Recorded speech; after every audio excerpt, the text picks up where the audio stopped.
जय हिंद. मी मुबारक Shaikh. Just एक press conference झाली, यामध्ये शिक्षक भरतीमध्ये खूप मोठा घोटाळा झाल्याचा गंभीर आरोप मनसेचे जिल्हा उपाध्यक्ष राजू कुकडे यांनी केला आहे. भाऊ, काय आरोप आहे आणि कोणत्या भरतीमध्ये कशा टाईपचा घोटाळा झाला आहे? संपूर्ण महाराष्ट्रामध्ये शालार्थ आय डी घोटाळा आणि शिक्षक भरती घोटाळा झाला आहे आणि त्या संदर्भामध्ये ज्या तक्रारी झाल्या त्यानुसार सायबर क्राईम ब्रँचनी जे आहे जवळपास 650 जे शिक्षक आहे त्यांच्यावर गुन्हे दाखल करण्यात आलेले आहे.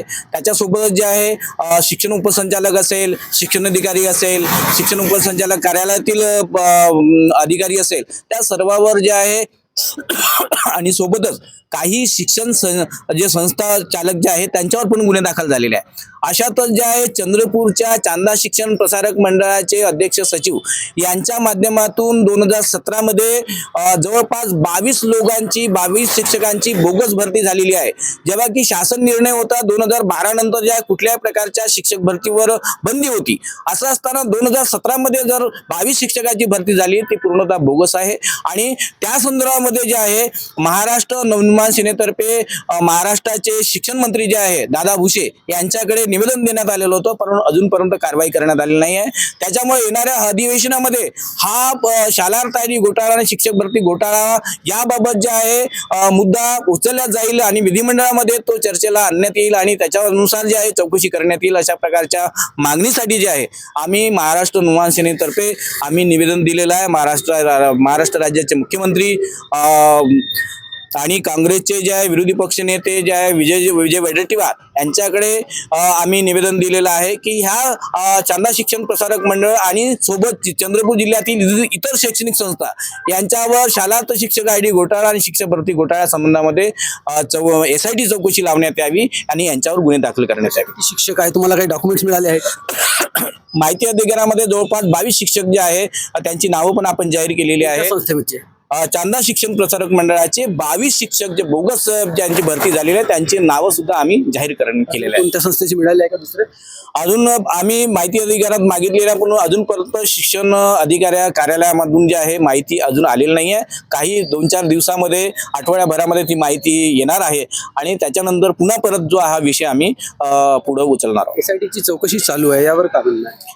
SIT चौकशी महाराष्ट्रातल्या अनेक जिल्ह्यामध्ये चालू आहे, परंतु चंद्रपूर जिल्ह्यामध्ये चालू नाही आहे. म्हणून आमची मागणी आहे की चंद्रपूर जिल्ह्याच्या शैक्षणिक संस्थांची ज्या SIT मार्फत चौकशी करण्यात यावी आणि अशा प्रकारचे बोगस कामे जिथं गरीब विद्यार्थ्याचं शिक्षण महाग करण्यात आलेलं आहे. इथं ज्या जनता करिअर लॉन्चर जे चालवण्यात येत आहे, ज्या जनता करिअर लॉन्चरमध्ये 1.5 ते 2 लाख रुपये घेण्यात येत आहे, जेव्हा की त्या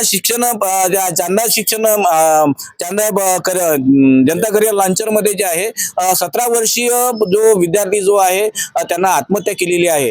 आर्थिक विवंचनेमध्ये असेल किंवा इतर काही कारण असतील, आत्महत्या करण्यापर्यंत जर अशी परिस्थिती येत असेल शिक्षण क्षेत्रामध्ये तर हा गंभीर प्रकार आहे आणि त्याच्यामुळं यांच्यावर जे गुन्हे दाखल करण्यात यावे अशा प्रकारची आमची मागणी आहे. किती करोड रुपयाचा घोटाळा असेल? जवळपास जे आहे 100 कोटीपेक्षा जास्त मोठा घोटाळा जनता शिक्षण प्रसारक मंडळाच्या माध्यमातून झालेला आहे आणि आता परत ते सुरूच आहे आणि त्याच्यावर कुठल्याही प्रकारची पाबंदी किंवा त्या संदर्भामध्ये चौकशी झालेली नाही आहे. त्याच्यामुळं महाराष्ट्र नवनिर्माण सेनेतर्फे आमची मागणी आहे की आपण जे आहे ह्या चांदा शिक्षण प्रसारक मंडळावर आणि इतर शैक्षणिक संस्थांवर जे आहे SIT मार्फत चौकशी करण्यात यावी आणि जे काही बोगस शिक्षक आहे ज्यांना भरती करण्यात आलेलं त्या सर्वांवर जे आहे कारवाई करण्यात यावी आणि ते गुन्हे दाखल करण्यात यावे. चौकशी झाली नाही तर? जर चौकशी झाली नाही आणि कुठल्याच प्रकारचं काही झालं नाही तर महाराष्ट्र नवनिर्माण सेना मनसे स्टाईल आंदोलन करेल. त्याच्यामध्ये शिक्षण अधिकारी असेल, शिक्षण उपसंचालक असेल किंवा मग जे शैक्षणिक संस्थाचे जे आहे जे अध्यक्ष सचिव असेल त्या सर्वांवर जे आहे आम्ही आमच्या मनसे स्टाईलनं आम्ही धडा शिकू. तर हे आपल्यासोबत होते राजू कुकडे, मनसेचे जिल्हा उपाध्यक्ष. यांनी खूप गंभीर आरोप केले आहे. आता बघू याच्यावर SIT चौकशी बसते की नाही आणि हे घोटाळा बाहेर निघते की नाही. या सगळ्या गोष्टीवर आम्ही तुमच्यासोबत आहोत. तुम्ही बघत राहा चंद्रपूर मीडिया 24. जय हिंद.